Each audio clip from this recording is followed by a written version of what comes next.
Quando a gente pensa em treino de força, a primeira imagem que vem à cabeça é músculo crescendo, certo? Mas e se eu disser que a história é muito mais profunda? Que tudo começa, na verdade, com uma reprogramação completa do nosso sistema nervoso? É sobre isso que vamos falar hoje.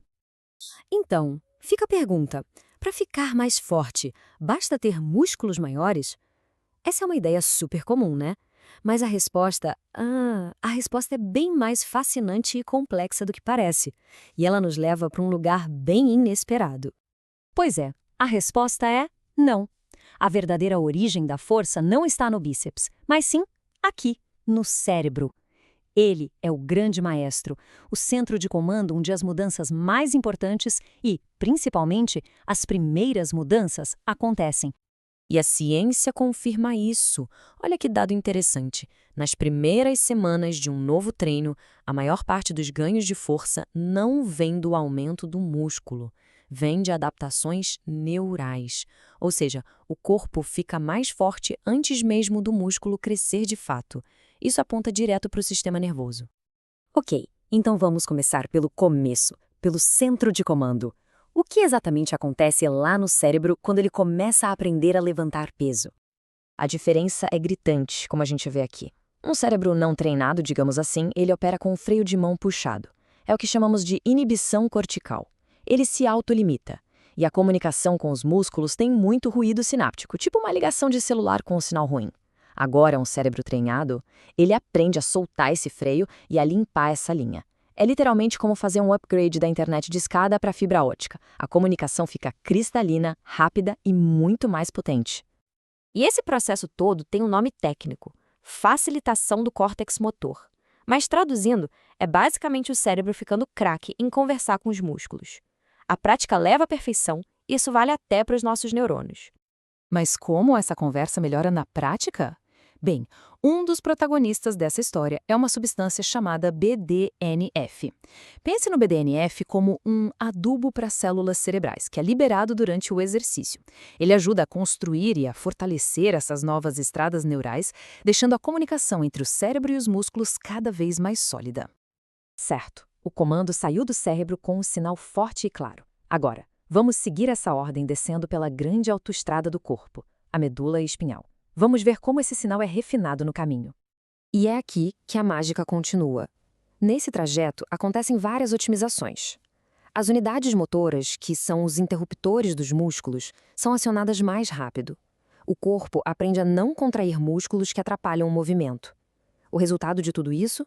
Mais potência direcionada para o músculo certo e um movimento muito mais estável e controlado. E este ponto é fundamental. Olha só o que diz essa pesquisa de Lecce e seus colegas. Para gerar mais potência e força rapidamente, o que mais importa é a intenção de fazer um movimento veloz, não apenas a carga. Ou seja, o como se levanta o peso pode ser tão ou mais importante do que o quanto se levanta. Fascinante, não? Ok, agora sim. O sistema nervoso está otimizado, o sinal está chegando com força total, chegou a hora de irmos para a sala de máquinas e entender o que finalmente faz o músculo crescer. Para o músculo crescer, ele precisa de um estímulo, um gatilho. E basicamente são três: o estresse mecânico, que é a tensão do peso em si, o estresse metabólico, aquela sensação de queimação, e o microdano, que são pequenas lesões nas fibras. Cada um desses gatilhos dispara uma série de eventos que sinalizam para o corpo: ei, precisamos nos reparar e voltar mais fortes.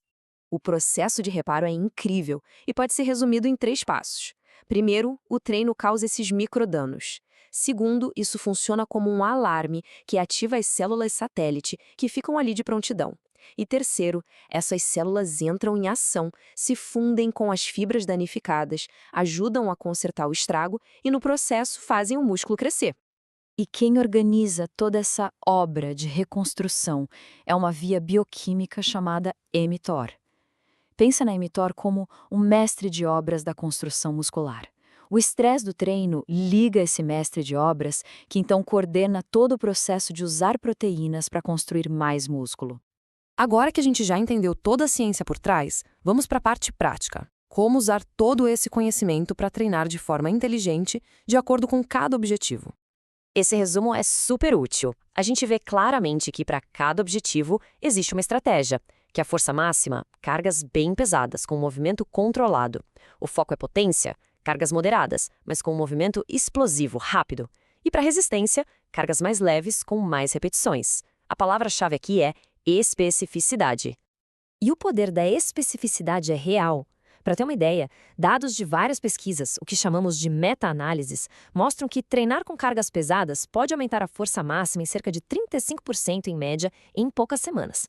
É um resultado e tanto, né? No fim das contas, o que a gente descobre é que ficar mais forte é uma verdadeira sinfonia de adaptação. Um processo totalmente interligado, que começa com um comando no cérebro e termina lá na menor fibra do músculo. Tudo tem que funcionar em harmonia. Se a gente pudesse resumir tudo isso em uma única frase, seria esta: o corpo humano é uma máquina de adaptação simplesmente espetacular. E isso nos deixa com uma pergunta final. Sabendo que o corpo é essa máquina pronta para se adaptar, qual será o próximo desafio, o próximo estímulo ao qual ele será submetido? A resposta, claro, está no treino de cada um.